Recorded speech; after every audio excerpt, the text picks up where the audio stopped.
Imagine overnight being forced from your home and community. That's what's happened in the Artsakh region of Armenia. Over 100,000 Armenians have left their home to save their lives.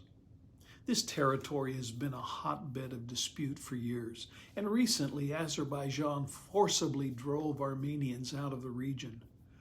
The conflict escalated from argument to force, and overnight, over 100,000 Armenians were homeless. Our ministry is working closely with churches in Armenia, assisting them to secure food, clothing, and necessities. One pastor told me, "Our church is doing all we can to respond to the needs of these refugees arriving in our community." And he thanked me for the support that we've already provided to provide food and clothing.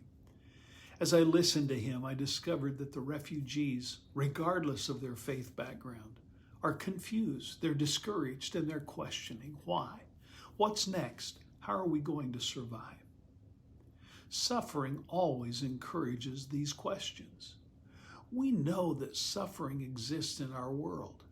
We can't escape it. Each day, news coverage shows affliction, children and families that are destitute, wondering where they're going to get their next meal. The nonstop images have a way of dulling our senses.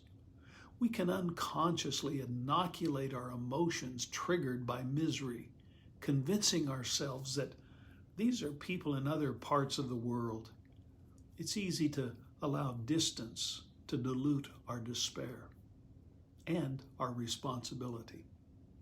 But the author of Hebrews reminds us, keep on loving one another as brothers and sisters. Do not forget to show hospitality to strangers, for by so doing, some people have shown hospitality to angels without knowing it. Let's not allow distance to keep us from offering hospitality. You can join us in extending mercy and love to Armenian refugees. Your gift, large or small, will provide food, clothing, and basic necessities for these brothers and sisters. To learn how you can join us in helping, go to richardparish.com.